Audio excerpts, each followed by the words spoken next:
안녕하세요. 소리의 가치입니다. 구독과 좋아요, 알림 설정 부탁드려요. 오늘의 사연 시작할게요. 어휘력이 좋지 않아서 설명이 많이 부족할 수도 있습니다.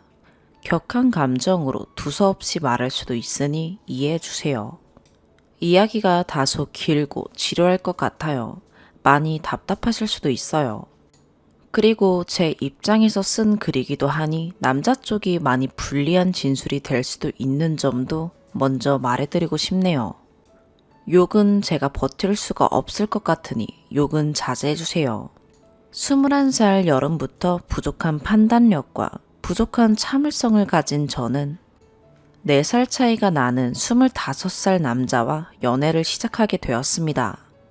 한 번 빠지면 사리 분별 못하고 막 퍼주는 저는 그 남자에게 많은 것을 쏟아부었어요. 가끔 잘해주면 그것에 헤어나오지 못해 관계를 끊지 못하고 지속해 나가고 있었어요. 물론 그 남자는 일부러 저에게 못되게 군 적은 없습니다. 그냥 사랑받지 못하고 자란 환경과 제가 그 남자 없인 못 사는 것 마냥 잘해주던 것들과 합쳐서 제가 잘해주는 건 당연하게 생각합니다. 그 남자는 사랑 주는 방법도 모르고 그 남자가 가지고 있던 자격지심 등 사람이 그랬던 거지 저를 좋아해주는 건 맞았어요. 그렇기 때문에 상처받는 일도 많았고 답답한 적도 많았지만 저를 좋아한다는 이유만으로 헤어나오지 못하고 있었습니다. 중간에 많이 싸우고 그 남자의 부모님이 와서 혹시 맞았냐고 물어본 적도 있었습니다. 물론 맞은 적은 없었어요. 그래도 제 생각이 짧고 판단력이 많이 부족했죠. 콩깍지가 너무 씌어 있었어요. 그렇게 2년간의 만남을 지속하다가 피임 실수로 임신을 하게 되었습니다. 그 남자는 책임지고 싶다고 지금까지 잘못한 게 있다면 용서해달라고 잘해주고 싶다고 그러기에 아이를 낳기로 결심하고 부모님들께 소식을 전했습니다. 저희 엄마는 이렇게 말씀하셨어요. 우리 딸에게 잘하는 모습이 보이지 않는다면 애를 지우는 것도 생각해 볼 거라고, 귀하게 키운 딸이니 잘해줬으면 좋겠다고. 그 얘기를 들은 남자는 어떻게 애를 지우라고 말하냐며 화를 내고 집에 가버렸어요. 그 화살은 다 저에게 꽂혔죠. 그 상황에서도 전 그 남자를 포장하고 있었어요. 저 멍청하죠. 그렇게 엄마는 많이 우시더니 며칠이 지나고 너가 그렇게 좋으면 반대하지 않겠다. 엄마도 할머니가 많이 반대해서 힘들었었다. 그러니 너의 생각을 존중해 주겠다. 너가 좋고 행복하다면 엄마는 너가 내린 결정을 존중해 주겠다.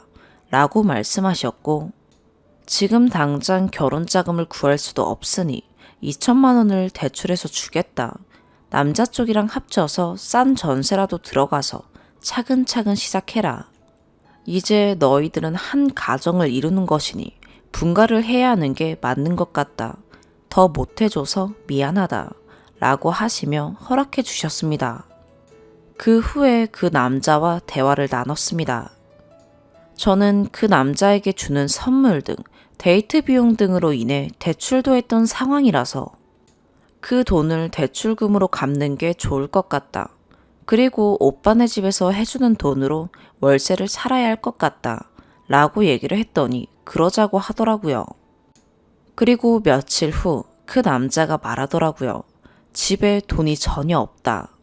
엄마가 사업을 시작하시느라 돈이 많이 부족하다. 엄마가 사는 집이 월세인데 그곳에 들어가서 살고 우리 부모님이 도와주시는 2천만 원을 자신의 엄마에게 준다면 사업 시작 후에 대출에 대한 이자를 내줄 것이며 전셋집은 물론 제 대출금도 갚아주겠다 라고 하더군요. 나쁜 제안은 아니었지만 뭔가 싫더라고요.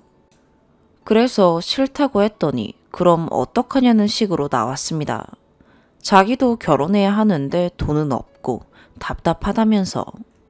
저도 23살의 어린 판단력으로 뱃속에 애는 있는데 안 주면 결혼을 못할 것 같고 고민 끝에 그러자고 했고 결혼식 없이 혼인신고만 하고 결혼 생활을 시작하게 되었습니다. 처음에는 좋았어요. 매달 이자를 주지 않는다는 것만 빼면요.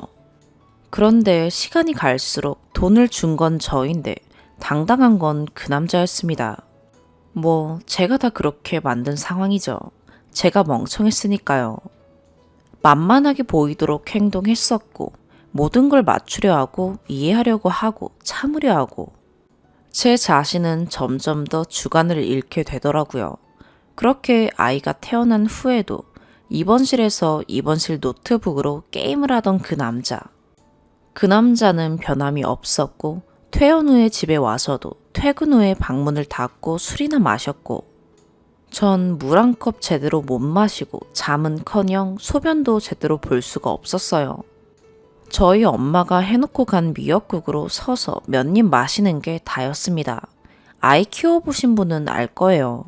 눈 뜨면 울고 모유 먹이고 잠도 잘 안 자고 미칠 것 같은 그 시기요.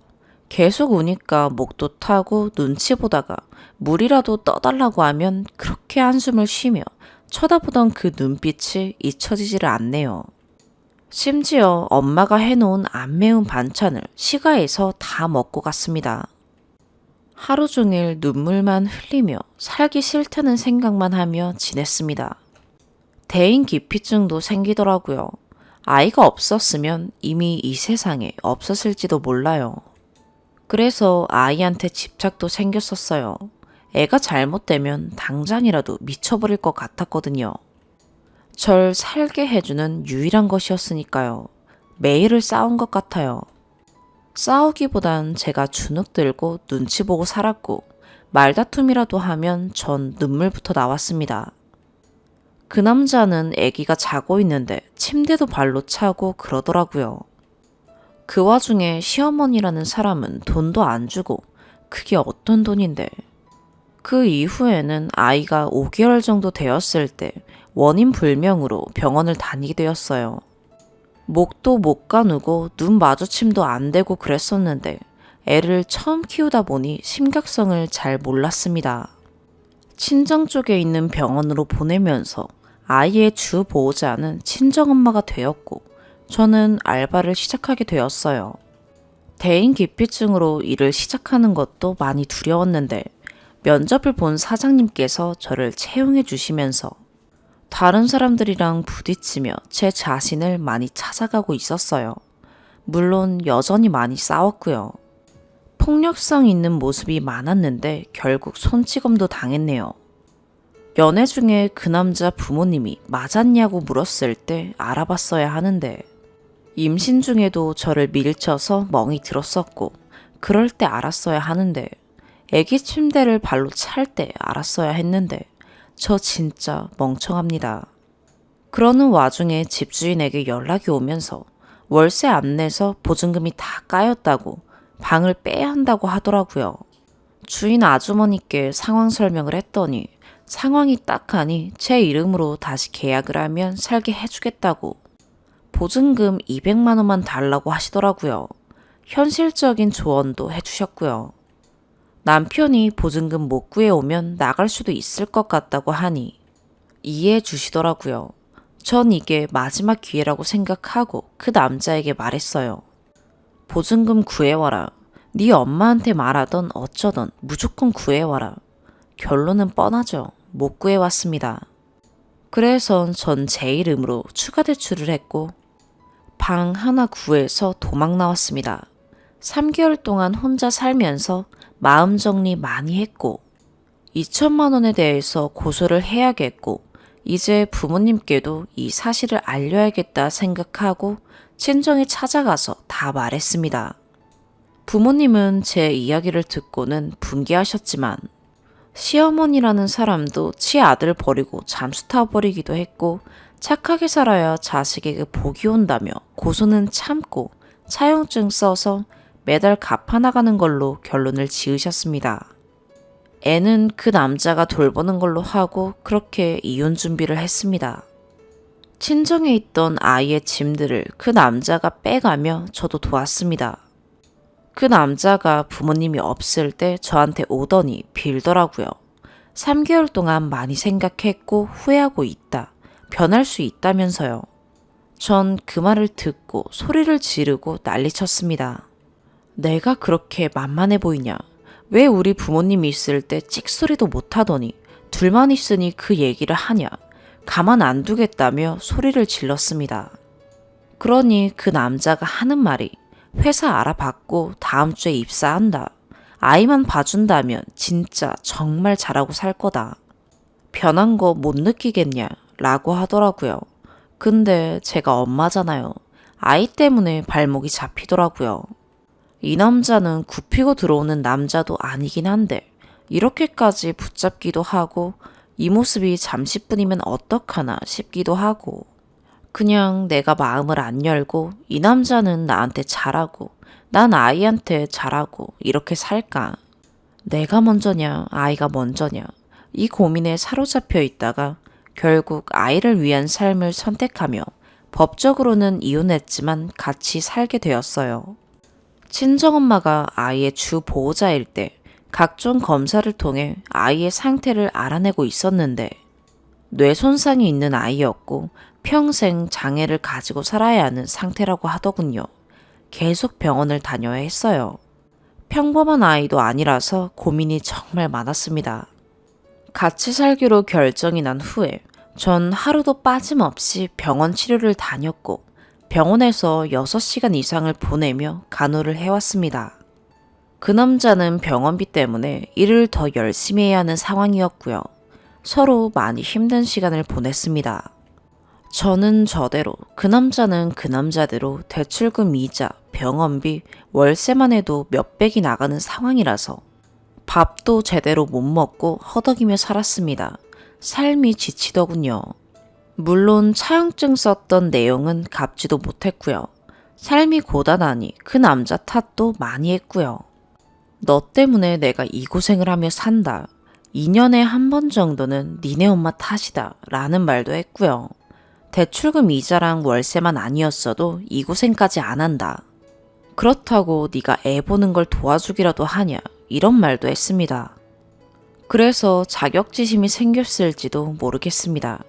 솔직히 제 선택으로 대출을 한 거고 같이 살기도 한 거고 애 돌보기도 한 건데 그 남자 잘못이 더 크다고 생각하거든요. 지네 가족이라고 감싸는 것 같다는 못된 마음도 들고 우리 집이라고 뭐 2천만 원이 쉬운 돈도 아닌데 라며 천불이 나기도 했다가 태도가 많이 마음에 안 들기도 했고요. 잘하겠다고 노력도 하는데 원래 사람이 생각하는 것 자체가 저랑은 다른 사람이다 보니 서로 맞추는 것도 워낙 힘들고 서로 많이 인내해야만 하는 상황이었어요. 서로 욱하는 성향이 있어서 말다툼이라도 했다간 서로 죽일 듯이 달려들고 자격지심 때문에 제 행동을 조심해야 하고 그 남자 때문에 내가 눈치를 봐야 하나 싶기도 하고 전 힘들게 살아온 보상심리도 있기도 하고 무엇보다도 애를 싫어하니까 제가 독박육아라서 더 힘들기도 했어요. 아픈 애라서 대학병원을 많이 다니는데 애 상태가 어떤지 한 번을 묻지도 않고 돈이 많이 든다면서 탓을 좀 많이 합니다. 손도 많이 간다고 짜증내고요. 전 그냥 애가 아픈 걸 떠나서 평범하게 퇴근하면 애랑 놀아줄 시간이 없어도 인사 한 번 건네고 한 번 안아주고 오늘 어땠냐고 물어봐주고 애가 이러한데 어떻게 할까 이런 고민도 같이 해주고 힘든 일이 생겼을 때 의견도 제시해주고 이랬으면 하는데 그게 참 힘드네요. 의견 같은 거 물어보면 모르겠다. 어떡하지? 이게 다입니다. 그 남자 말로는 뭐라고 대답해주면 자기 의견대로 한 적이 없다면서 무시당하는 기분이랍니다. 저 딴에는 항상 자기 편한 대로만 의견을 제시하니까 그런 부분도 있었고요. 예를 들어서 발진이 나서 병원에 가야 할 것 같아 라고 하면 아니라면서 땀띠 같다고 해요. 자기 땀띠 많이 나봤다면서요. 그럼 저는 친정엄마한테 전화해서 또 물어봐요. 그럼 그게 무시당하는 기분이래요. 결국 걱정돼서 병원 가면 바이러스성이고 애가 원래 아픈 애니까 걱정되는 것도 있지만 전 조금 다친다고 소란 피우는 성격도 아니에요. 근데 제가 유별나다고 하네요. 전 그 남자가 공감대 형성을 못하고 무감각한 거라고 생각하고요. 제가 아파도 별로 신경 안 쓰거든요. 그 남자가 오랜만에 휴일인 날 애가 산책하고 싶어 했어요. 오랜만에 휴일이니 나가기 싫을 수도 있죠. 그럼 전 물어봐요. 혹시 산책 나갈 생각 있냐면서요. 그럼 그 남자는 묻는 순간부터 나가야 하는 압박감이 든다고. 왜냐면 저한테 잘해야 하니까. 근데 왜 굳이 물어보냐고 하신다면 아이와 전혀 교류가 없으니 쉬는 날 중 한 번쯤은 아빠 역할도 해야 하니까요. 내가 바라는 게 너무 많은가? 이 생각도 했습니다. 이건 좀 대답을 듣고 싶습니다. 제가 바라는 게 많은 건가요? 저 혼자서만 많이 인내하고 참는다고 생각하는 건지, 심지어 가장도 저예요. 집도 제가 발벗고 뛰어서 마련했고, 의료수급자도 겨우 받아서 병원비 좀 지원받았어요. 병원만 다녀도 시간이 없는데 차도 없고 컴퓨터도 없어서 애 데리고 동사무소, 복지과, 도서관, LH 본부, 세무서 등등 여기저기 다니면서 먹고 살자고 노력했어요. 그렇게 노력하는 동안 얘기 들어준 적 한 번도 없고 그렇게 해서 자신이 좀 편해졌으면 수고했다라고 할 법도 한데 그런 말도 없고 맨날 저만 고생했다고 말해주니 자기가 엄청 잘하고 있는 줄 알아요. 더 잘하라고 북돋아준 건데 말이죠. 이렇게 저는 하나부터 10까지 은근 눈치 보는 게 한두 개가 아닙니다. 이게 제 성격인지 뭔지 그렇게 되네요. 그 이후에 지친 저는 다른 남자와 연락을 했어요. 무슨 이유든 간에 잘못된 거지만 자기 방어 좀 하자면 의지할 곳이 너무 필요했어요. 새로운 사람과 잘 해보려던 건 아니었고 그냥 힘들 때 말 들어주는 그런 나쁜 마음이었어요. 솔직히 그 남자 생각해서 예의 지키며 잘해보려던 마음이 없던 게 아니라 아이가 평범하지 못하니까 그냥 대화 상대 차원으로 가볍게 생각했을 뿐이에요. 그때가 1년 정도 밖에 못 나가고 대화 상대 없이 간호만 했었을 쯤이거든요. 힐링 없는 24시간 독박 육아. 그 남자는 돈 버느라 밖에 있고 밖에 있어도 전화 한 번 하는 게 어려웠고 집에 와봤자 술 먹고 자니까요. 그런데도 일주일 만에 걸리더라고요. 그래서 전 제가 잘못한 거 알면서도 마음에 안 들면 집에서 나가라고 했어요. 그 남자가 참더라고요. 눈물까지 흘리더라고요. 그때 마음이 좀 아팠어요. 그래, 돈 버느라 힘들 텐데 나만 힘든 거 아닐 텐데 내가 너무 이기적이었구나. 나도 더 많이 노력해야겠다 싶었고 그 남자는 그때부터 더 못하더라고요. 이유는 제가 이미 자신한테 마음이 떠났고 대접도 못 받는 돈 벌어오는 기계 같았대요. 배신감과 분노는 말로 다 표현할 수 없을 만큼 크고 의심이 계속 생긴다네요. 자기가 얼마나 변하려고 노력하는지 모르냐고. 이만큼 변한 거 진짜 엄청난 노력이라고. 그렇게 욱하던 내가 언성 높인 게 몇 번이나 되냐고. 너도 참는 거 아는데 난 너가 화를 내도 참아야 하고 회사에서도 참아야 한다고 그러더라고요. 솔직히 다 알아요. 그래서 자꾸 제가 바라는 게 많은 건지 생각이 드는 거고요. 알기 때문에 헤어지지 않고 있었죠. 저 좋아하는 거 알고 노력하는 거 알지만 뜻대로 안 되는 것도 알죠. 제가 떠나면 아무것도 남지 않는 남자고 그 남자는 저밖에 없어요. 친구도 없고 가족도 없고 그러니 저조차고 버리기가 생각보다 힘들죠. 하지만 지금 당장이 힘들고 평범한 것부터가 안 되는데 그래서 전 상처받을까봐 하지 못했던 말을 다 했습니다. 아이한테 대하는 태도에 대한 불만. 내가 지금까지 어떤 심정으로 살아왔는지, 너 내가 어떤 여자인지 모르냐? 남자 문제로 5년 동안 신경이나 쓰게 한 적이 있냐? 그 어떤 일을 겪어도 난 다른 생각 한 번도 안 했다. 그걸 네가 모르냐? 너가 내 상황 한 번이라도 생각한 적이 있냐? 라고 했어요. 제 잘못마저도 그 남자 탓을 했죠. 근데 그 남자는 제 입장, 제 상황을 한 번도 생각한 적이 없더라고요. 분통이 터졌지만 이 대화를 계기로 처음으로 사이가 회복되었고 서로 화내는 거 많이 줄이고 대화를 많이 하자고 결론이 났습니다. 그게 올해 2월이었고 그때쯤 그 남자를 믿고 제 대출건은 파산 신청 들어갔어요. 이것도 힘든 결정이었죠. 참고로 남자는 이미 연애 중일 때부터 신불자였습니다. 다행히도 그 이후로 정말 노력하는 게 많이 느껴졌지만 자격지심은 없어지지 않더라고요. 아이에 대한 애정도 생기지 않고요. 그리고 서로 생각하는 게 너무 다른 것도 좁혀지지 않고요. 결국 헤어지기로 결정이 났습니다. 그 남자가 많이 노력한 거 충분히 알겠고 악감정 없습니다. 그냥 사람이 그런 사람이라서 그 사람을 제가 바꿀 수 없는 걸 6년 동안 뼈저리게 실감했고 미운정, 고운정이 다 들었지만 분명 그 남자도 자신만이 겪는 고충이 있었을 거고 정말 우린 맞지 않는 사람끼리 만났구나 라는 생각이 듭니다. 여기서 문제는 아이를 어떻게 해야 좋을지, 아이를 키우게 된다면 얼마를 받아야 할지 모르겠어요. 일단 아이는 제가 키우게 될 것 같아요. 제가 안 키우면 보육원에 가게 될 것 같은데 몸이 불편한 아이라 보육원에서도 잘 지낼 수가 없을 것 같아요. 임신 중에 휴학을 해서 쌓은 스펙이라곤 하나도 없고 가진 돈도 없어요. 보증금 400이 다예요. 신부는 파산자이고 인생 참 막막하네요. 글의 방향성이 일관되지 않은 것 같기도 하네요. 제 심정이 많이 복잡해서 이게 최선이네요. 역시나 저에게 유리하게 써지기도 했고요. 그냥 뭐 이렇게 힘들게 살았다고 수고했단 말을 듣고 싶기도 한 것 같네요. 댓글로 몇 글자라도 끄적여주세요. 두 번째 사연입니다.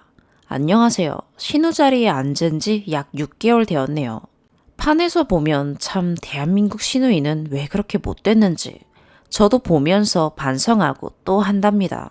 저희 친정가족은 자칭 며느리 사랑 지극하신 아빠, 며느리는 남이라 생각하시는 엄마, 집안일엔 도통 관심 없는 여동생, 지 마누라밖에 모르는 남동생 이렇습니다. 참고로 자기 하는 일이 재밌다며 이해 안 되는 사상을 가진 여동생은 아직 결혼을 안 했고 친정집에서 살고 있어요. 일단 겉보기엔 우리 남동생 결혼하기 참 힘든 조건이죠. 부모님께서 물려주실 재산이 많은 것도 아니고 거기다 위로 누나가 둘씩이나 있으니 저라도 이런 남자와 결혼하고 싶진 않을 것 같아요. 선입견이 무섭네요. 근데 가족 모두 생각하시는 것과는 달리 올케에게 잘 대해주고 있고 저 역시 동생네 결혼 전부터 최소한 못된 시누이는 되지 말아야지 여동생과 같이 다짐했었어요. 친정집은 같이 어울려서 뭐 하는 걸 좋아하고 외식도 자주 하고 종종 가족 모임도 가져요. 다른 건 자랑할 건 없어도 화목한 거 하나는 자부합니다. 저도 시댁 가면 시부모님 계시고 시누이 있지만 시부모님 시누이는 모두 시자 노릇 하시면서 가끔 괴롭히시거든요. 그럴 때마다 난 이러지 말아야지 다짐한답니다. 옳게도 본인 나름 잘한다고 생각해요. 근데 저도 어쩔 수 없는 시누이 신보인가요? 가끔 섭섭하네요. 주말에 가끔씩 식구 모두 친정집에 모여서 하룻밤 자고 갈 때가 있는데요. 그 다음날 아침에 저랑 엄마랑 여동생이랑 부엌에서 밥을 하고 있는데 시간이 9시, 10시쯤 되어도 안 일어나요. 결국 밥 먹으라고 깨워야 그제서야 일어나서 잘 먹겠습니다 하고 밥을 먹고요. 밥 다 먹고는 잘 먹었습니다 하고는 앉아서 놀다 다시 자요. 처음에는 좀 당황스럽긴 했고 제가 시댁 가서는 상상도 못할 행동이라는 생각이 들었는데 뭐 사람마다 개인차가 있기도 하고 아직 며느리 노릇이 어색해서 그런가 보다 했어요. 엄마도 별 말씀 안 하시고 설거지 하시길래 제가 나서기도 좀 그랬고요. 동생 말로는 설 때 아직 제사 지내기도 전인데 짐 싸면서 친정 갈 준비를 했다고 해요. 그렇게 늦게 친정에 보낸 것도 아니고 저흰 친척이 그렇게 없는지라 제사 지내자마자 밥 먹고 12시쯤 돼서 차 막히니 엄마가 사돈댁 드릴 선물을 손에 들려 보내주셨대요. 저한테나 동생한테 언니, 형님 하며 잘 지내고 시댁 식구들하고 원만하게 잘 지내요.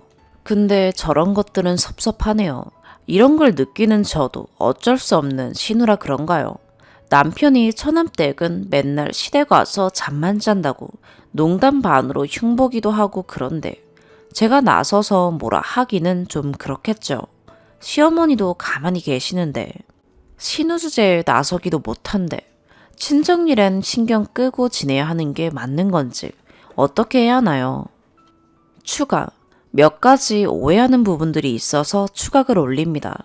저희 올케가 자고 있을 때 저랑 친정엄마, 여동생 같이 아침상 준비하고 있었고요. 남동생은 진작에 일어나서 아빠랑 분리수거하고 거실 쓸고 닦고 하고 있었어요. 남동생은 탱자탱자 놀면서 밥 받아 먹은 게 아니에요. 명절에도 열애 없이 남동생, 아빠 같이 음식 준비하고요. 엄마가 할아버지께 당한 게 있으셔서 명절에 남자는 쉬는 꼴 못 보세요. 그리고 올케네 친정이랑 저희 집이랑 30분 거리에 있고 저희 집이 차례를 좀 늦게 지내는 편이라 제사 지내고 밭숟가락 놓으면 12시쯤 된다고 해요. 차례 늦게 지내는 것도 올케가 아침잠이 많아서 엄마가 일부러 늦추신 거래요. 명절 때도 어김없이 올케는 아침에 못 일어나고요. 엄마랑 여동생, 남동생, 아빠 넷이서 차례 음식 준비하는데도 엄마는 올케 자게 냅둬라 하신대요. 올케가 꼭 같이 아침상을 차리고 설거지를 하고 일해야 한다는 건 절대 아니에요. 엄마도 며느리 일 시키는 거 별로 안 좋아하시고 한 번도 이거 해라 저거 해라 시키신 적 없으세요. 저희도 마찬가지고요. 며느리가 밥순이도 아닌데요. 하나뿐인 올케 좋은 마음으로 시댁 와서 잘 놀다가 주면 그걸로도 고마워요. 저희 집에 놀러와서 자고 갈 때도 아침에 늦잠 더 자라고 저도 남편도 아예 늦게 일어나서 아점 먹고 그럴 만큼 저 나름대로 배려해준다고 생각했거든요. 시댁은 그래도 최소한 시부모님이잖아요. 어르신들이라 항상 아침밥 빼먹지 않고 꼬박꼬박 다 챙겨 드시는 데다가 시부모님 두 분 다 일어나셔서 밥하시고 청소하시고 하는데 방문 닫고 누워 자고 있는 건 좀 아닌 것 같아서요. 아무리 요즘 시댁이 편하고 본인이 아침잠이 많다지만 본인 집이 아닌데 그런다는 게 저로서는 이해가 안 갔어요. 제 남동생은 지 처가 가서 장모님이랑 같이 밥도 하고 세탁기도 돌리고 심지어는 화장실 청소까지 대청소 싹 해주고 온다고 올케 입으로 자랑해놓고는 정작 본인은 시댁에 와서 아무것도 안 하니 섭섭하긴 하더라고요. 저희 엄마도 뭐 시킬 땐 여동생이나 남동생 시키고 저 역시도 마찬가지예요. 남의 집 귀한 딸, 며느리라는 이유로 하대하는 거 많이 봐왔고 참 꼴불견이더라고요. 다만 어른들, 신우들, 남편 다 일어나 있는데 누워있는 게 보기 좀 그랬을 뿐이에요. 일찍 일어나길 바란 것도 아니고 9시, 10시 보통 사람들이 아침밥 먹을 시간이었는데 말이죠. 한 번은 아침 먹을 시간이 다 돼서 혼자 자고 있는 방에 가서 일어났니? 했더니 네 이러길래 나올 줄 알았는데 다시 자고 있길래 저희끼리 아침 먹은 적도 있었어요. 그리고 엄마가 설거지 하실 땐 저랑 여동생이랑 음식물 버리고 오고 나중에 뒷정리하고 그래요.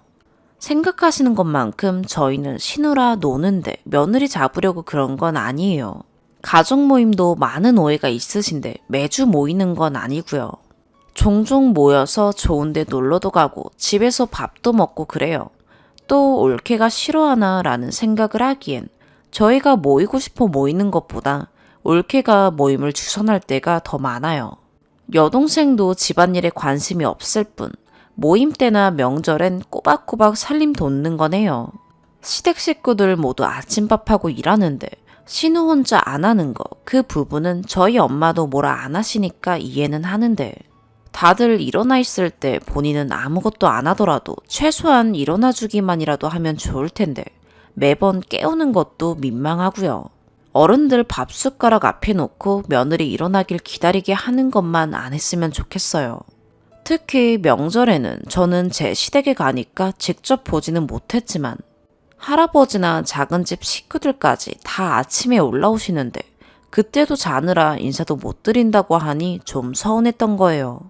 지난주 할머니 제사가 금요일이었는데 제사 끝나면 늦으니 자고 가겠다 해서 모두 친정집에서 하룻밤 잤어요.